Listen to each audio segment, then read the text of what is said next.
Hi friends, মাই গ্যালাক্সিতে তোমাদের অনেক স্বাগত। আমি স্নান করে আসার পর ব্লগটা শুরু করছি। এখন বাজে হচ্ছে 12টা। আর আমি এখন যাব ঘরের ঠাকুরকে পুজো দিতে। আর নীলষষ্ঠীর কোনো এরকম নিয়ম নেই যে চতুর্দশী লাগা বা এরকম কোনো ব্যাপার নেই। নীলষষ্ঠী যখন তখনই পুজো দেওয়া যায়, মানে সারাদিন রাতেই পুজো দেওয়া যায়। তো সেহেতু আমি স্নান করে এখন 12টা বাজে, 12টা না 12:30 মতো বাজে। তো আমি এখন স্নান করে চলে এসেছি আর পুজো দেবো। ঘরের পুজো টুজো দিয়ে তারপর যাব মন্দিরে। আমাদের এখানে একটা আশ্রম আছে, তো আমি প্রত্যেক বছর ওখানেই জল ঢালি, তো এবছরও তাই করব। তো আমি এখন জামা কাপড় পরে আগে ঘরের ঠাকুরকে দিয়ে নিই, মানে আমি এইভাবেই আগে ঘরের ঠাকুরকে দিয়ে নেবো, তারপর শাড়ি ঠাড়ি পরে যাব হচ্ছে মন্দিরে পুজো দিতে। তো আজকে আমি একটা নতুন শিব প্রতিষ্ঠা করব ভাবছি। মানে আমি নতুন এনে রেখেছিলাম অনেকদিন, কিন্তু সেরকম দিন মানে পাচ্ছিলাম না বলে আমি বসাচ্ছিলাম না। তো আজকে আমি নতুন ঠাকুরটাকে বসাবো। আর আগে যে ঠাকুরটা ছিল সেটা একটু কেমন একটা হয়ে গেছে, সেই জন্য। তবে বাতি দেওয়ার মেন টাইমটা হচ্ছে 4:11 থেকে। এই দেখো সেই শিব ঠাকুরটা, এটা পুরো পিতলের, আর যে শিবলিঙ্গটা এটা পাথরের রয়েছে, উপরে একটা ঘটও রয়েছে। এটা একটা কাকি দিয়েছিল আমায়। আর আমি এখন মন্দিরে যাওয়ার জন্য প্রথমে ঝুড়িতে সব আমি এগুলো ফলগুলো গুছিয়ে টুছিয়ে নিচ্ছি এক এক করে।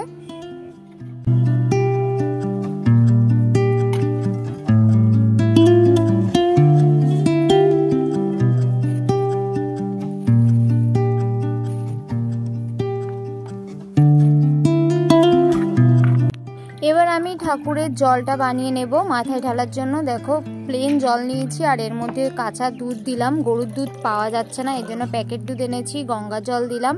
আর প্রথমে আমি ঠাকুরটাকে স্নান করিয়ে নিচ্ছি এই জলটা দিয়ে। আজকেই প্রথম এই ঠাকুরটা উদ্বোধন করছি আর কি, অভিষেক করিয়ে নিচ্ছি সেই জন্য ভালোভাবে।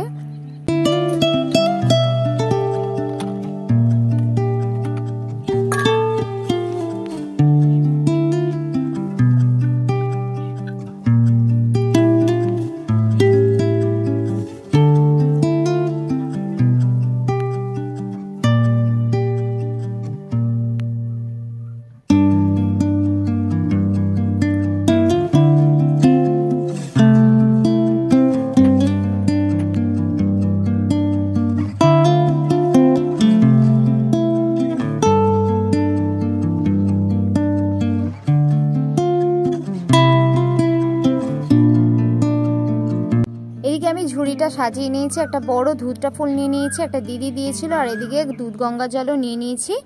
এবার আমি শাড়ি পরতে যাব। তো আমি হয়ে গেছি রেডি, এবার যাব হচ্ছে মন্দিরে। আর আমি একটা শাড়ি পরে নিয়েছি, এরকম লাল সাদা শাড়ি। দাঁড়াও ব্যাক ক্যামেরায় দেখাচ্ছি।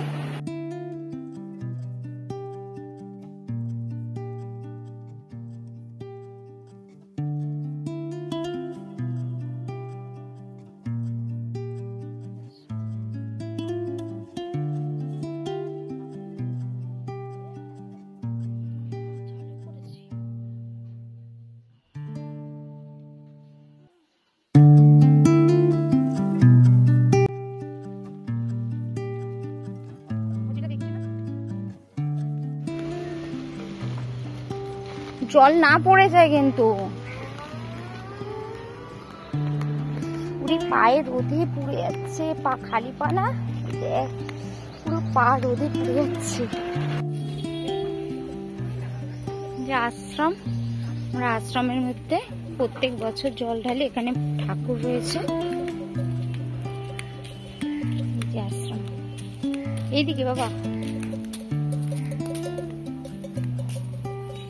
তো আমি মন্দিরের সামনে প্রায় চলে এসেছি, এবার জল ঢালবো। আর ওখানে পাখিকে বলেছি ক্যামেরা করে দিতে, যদি ক্যামেরা করতে দেয় তাহলে অবশ্যই ক্যামেরা মানে ভিডিও করে নেব। এখন যাব। এখানে প্রচুর ভিড় হয়, প্রচুর লোক হয়। আর আশ্রমটা খুব সুন্দর, দেখো অনেক গাছগাছালি আছে, এখানে অনেক বাচ্চারা থাকে।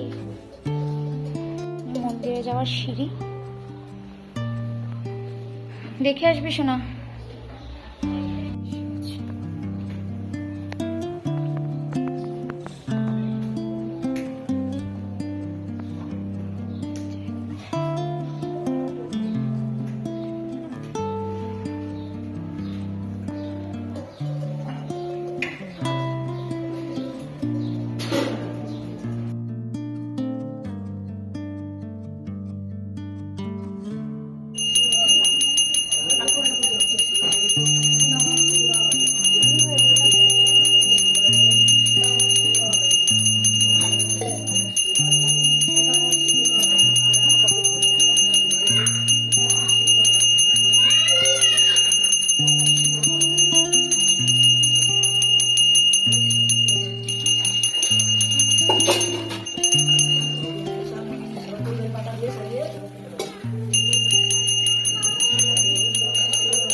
চরণামৃত খাবো। পাখি বেরিয়ে চলে গেছে, এবার আমাকে দৌড়াতে হবে পিছন পিছন। পুজো দেওয়া হয়ে গেছে, পায়ের মধ্যে কি একটা ফুটলো। দেখো ঘরটা মাথায় নিয়ে যাচ্ছে, অবস্থা দেখো। ওরা আবার ড্রয়িং আন্টি আসছে সামনে থেকে, ড্রয়িং আন্টিকে দেখে ঘরটা নামিয়ে ফেললো ঘটিটা। তো বাড়ি চলে এসেছি আর চরণামৃত খেয়ে তারপর উপোসটা ভাঙলাম আমি।